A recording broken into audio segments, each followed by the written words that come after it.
Heated day on Capitol Hill for Attorney General Merrick Garland. House lawmakers getting their chance to grill the nation's top law enforcement official over a bunch of controversial issues, with a big focus on Garland's DOJ memo mobilizing the FBI to investigate parents making threats against local school boards. Republicans calling it intimidation and a crackdown on First Amendment rights.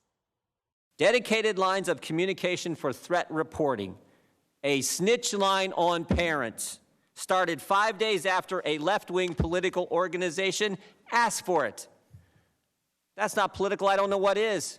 We don't need you, your Justice Department, or the FBI trampling on the rights of American parents who just want the best possible education for their children. Are we, my friends, neighbors, constituents, are we domestic terrorists? No. Are we criminals? Attorney General, do you believe that a father attending a meeting, exercising his First Amendment rights, and yes, getting angry about whatever lies are being told about his daughter being raped in the school he sent her to be educated in, that this is domestic terrorism? Yes or no? That happening as new emails show the Biden White House was talking to the National School Board Association weeks before it asked the administration to investigate possible acts of domestic terrorism at school board meetings. Days later, Garland put out the memo directing the FBI to look into threats by parents against school board members. Now, Jim Jordan pressing the Attorney General on where exactly he got his data on the uptick of violence. Your memo, very first sentence, you said, in recent months, there's been a disturbing spike in harassment, intimidation, threats of violence. Yes. When did you first review the data showing this so-called disturbing uptick? So I read the letter, and we have been seeing over time threats. Whoa. I didn't ask you. So you read the letter. That's your source? Greg, let's kick it off with you. Have some thoughts. I mean, it is scary. This guy's the Attorney General, and he's less prepared than Jesse Waters. I mean, it's such a cheap shot. It is. But you think about it. This guy is initiating, an investigation on parents, not because he had statistics, actual specific cases, but because he got a letter. I mean, think how frightening that is. If the letter was about an environmental group or a BLM, he wouldn't have proceeded like this. So it's indeed a political action. You have to admit that.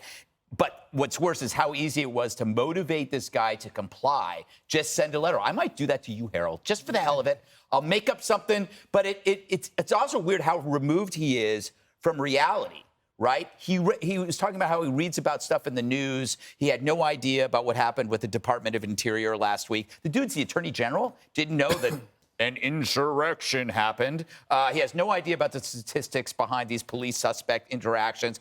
He gets all of his direction from secondary, undocumented opinions. I mean, if you're going to target U.S. citizens, you should be getting your info not from BuzzFeed, right? You're talking about ruining people's lives. You're an Attorney General, not an associate producer for The View.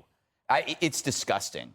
I do think that the news that we got today that the White House and the National School Board Association was talking before the request went from DOJ to the FBI, to me, that raises some eyebrows, so to speak. It does. And who do I blame Garland for? Obama.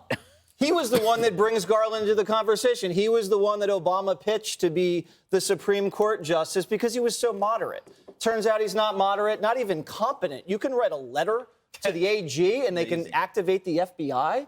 Oh, and there were some articles in the letter that they linked to, and I read some articles about it too. So he got a letter from a liberal and read some fake news, and that's how you get an active FBI investigation. And the whole crux of the story was this one parent that was mad. Why was he mad? He was mad because someone raped his daughter in a transgendered bathroom, and the school covered it up. And that story is about a week old. And the AG wasn't briefed on it, didn't even know about that. The whole case that this whole frivolous thing was based on falls apart. And the guy has no clue. And then he says, you know what, not really familiar with the facts of the case of the father. Well, he wasn't familiar with the facts of all these other fake threats that they put in this letter. I read the letter, remember? 20 threats, only one was credible. And then he goes, oh, you know what, the father situation seems like a state's case. Well, what do you think an angry parent is? It's a state's issue. So then he comes out and he says, you know what, we're going to investigate this because the Biden White House crafted the letter with these liberal union guys and made the DOJ get involved. Where does that sound familiar? This sounds like the Russia hoax, doesn't it? So now what's happening is liberals are cooking up this collusion so they get the Department of Justice to go after their political enemies. It happened with Russia, and it happened right here again. Do you think, Harold, that he regrets writing this memo to the FBI? I hope he doesn't. I have a slightly different opinion on this. I think we had on this show, I think we showed what happened. It was a school board meeting down in Murfreesboro, Tennessee, I believe. And they had some medical experts, and some of the parents were there, and they disagreed with the experts. The meeting ended, and some of the parents followed the medical experts into the parking lot, and they had this all on film, and told the medical experts, "We know where you live." So are there examples of people who should be? And I think if you take the word parents out of the thing, since I don't like the snitch line, but if you're going to go after people who try to assault and attack other Americans, that's one thing. Now, this is a fine line we got to balance here, because we should not discourage any American from going to any political setting and explaining where he or she feels, and no one should try to suppress that. The line is crossed when a politician or a citizen begins to threaten one another. And if you take the word parents out and politicians, I can't threaten someone that I disagree with. If Jesse and I disagree, or you and I disagree, and I threaten you with physical violence, there's a law But I should be wouldn't call activated. the FBI, though, right? You call the local authorities. Right, but in some instances, I think there were those who thought that some people thought the local authorities were part of the group trying to harass them. Look, I wish we didn't have to deal with this, but I do think that the facts here should lead us to a conclusion that will decide if someone should be investigated or not. If I show up at a school board meeting and I yell and I tell a school board member, "I know where you live, I know where your kids go to school, and you best believe you better watch out," I would expect a law enforcement official to call me. A knock on your door. Dagan, last word. But A.G. Garland has no facts. He admitted that. There's no body of evidence that this memo is purely based on the letter that the National School Boards Association wrote, that they worked with the White House in crafting. 20 state school boards recently have come out and disavowed that letter from the national organization, saying, "We're not part of this. We haven't witnessed violence." The threshold for action by law enforcement, Harold, is the likelihood of violence that is real and imminent. Not even threats of violence don't stand up. It has to be likely and real for law enforcement to intervene, because the First Amendment is so strong, the right to free speech and the right to spirited debate. Here's what's going on here.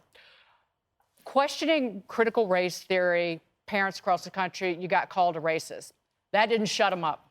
That didn't keep them at home, and they kept going to school board meetings. So now you need to call them domestic terrorists and sick the FBI and the Department of Justice on them. Why? Because these are parents, these aren't just white parents. These are parents of color across the country that are trying to finally dismantle the ecosystem that is keeping children undereducated, uneducated, and stupid. And I'm talking about the stranglehold of the teachers' unions. I'm talking about the white elitists who control school boards across this country.